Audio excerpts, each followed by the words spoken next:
As the leader of an organization, I was required to evaluate members of my team using formative and summative evaluation instruments. In addition, as I moved into higher leadership positions, I was required to evaluate leaders who had their own organization that they ran as well. Each company that I had an opportunity to work with, they had their own evaluation philosophy and evaluation system. I found that regardless of the evaluation system used, challenges could hamper the effective use of the evaluation system. For instance, as an evaluator, I had to remain aware of the roles that halo bias and comparison bias could play in the evaluation process. As a result, I had to keep in mind things that I could do as an evaluator to avoid allowing halo bias or comparison bias creeping into the process. Over time, my perspective of the evaluation process evolved. I began to look at the evaluation process from a more global perspective. I began to look at the evaluation process from two key measures, the measure of achievement and the measure of morale. I eventually developed the achievement and morale combinations grid. In this episode, I am going to explain to you and describe the achievement and morale combinations grid and some of its possible uses. In an organization, areas which tend to draw concern are normally achievement and morale. Often achievement is measured through some form of an assessment measure or process.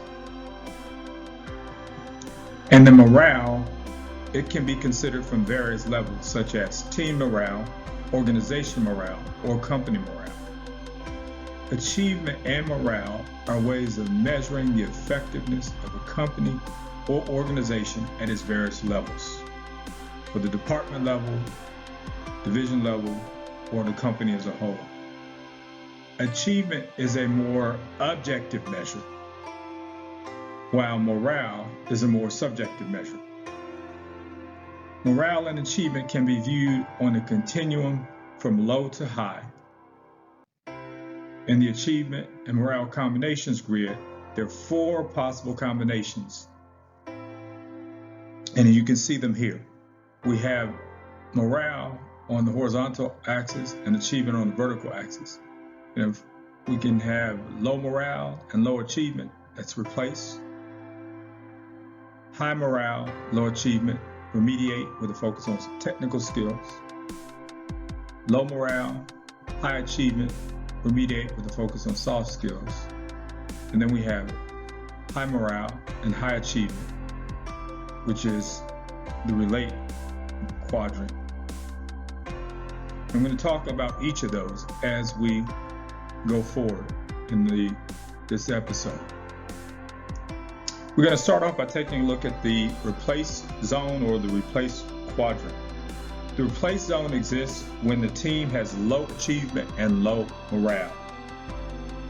The replacement that's indicated in this zone might consist of the replacement of the leader alone, replacement of the leader and select team members, or the replacement of the leader and the entire team. Of course, the leader or leaders responsible for initiating the replacement action, they should consider what measurable goals they want to see achieved as a result of initiating a replacement action. There are other considerations that should occur when we're looking at replacement or possible replacement. Things such as whether the replacement should be immediately with an interim installed, whether it should be after a new leader is selected without the use of an interim, or whether replacement should occur after the current team leader receives a final chance to achieve desired results. Okay, next we're going to take a look at the remediate with a focus on technical skills zone. This zone exists when the team has low achievement and high morale. This zone or this quadrant is in the lower right corner of the grid. The Remediate Zone is a situation where everyone's often happy being part of the team. However, the team is not achieving the expected results. In this case, we often have the leader and his team members. They should receive training on appropriate technical skills. That's why we have Remediate with a focus on technical skills. Now, this might look like or might mean that the team or team leader might need to learn more about technical areas. They might need to beef up some knowledge in the field, or they may need to update their skills in the area that they are practicing in.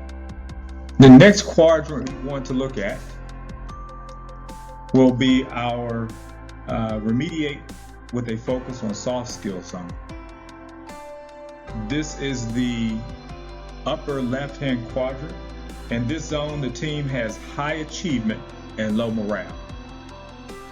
So take a look. High achievement and low morale. The remediation in this case should probably focus on training and what are referred to as the soft skills. According to Bull, soft skills encompass communication, teamwork, collaboration, adaptability, problem solving, critical observation, and conflict resolution. The focus of these soft skills might be with the leader alone, leader and key members of the leadership team, or the leader and the entire team. In addition, the soft skills might revolve around the ability to work with one of the following situations. So for instance, the ability to work one-on-one, the ability to work with small groups, the ability to work with large groups, or some combination. As with any zone, it is important to know what metric you will use to monitor improvement. Then finally, we want to turn to the relate zone. In this zone, the team has high achievement and high morale. This zone is located in the upper right quadrant of the achievement and morale combinations grid. In most cases, this is the ideal zone for teams to function within. Often the higher level leadership or higher levels of management, they would like to clone this team.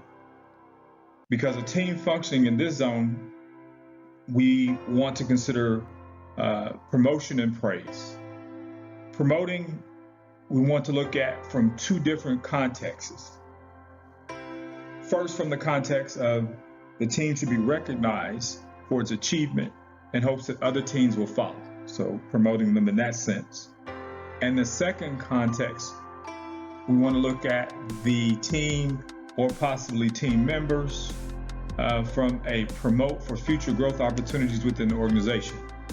And again, that could mean considering a team leader or various members of the team for promotional opportunities within the organization. Now, as I said earlier, the team and its leader should be given praise, both public and private.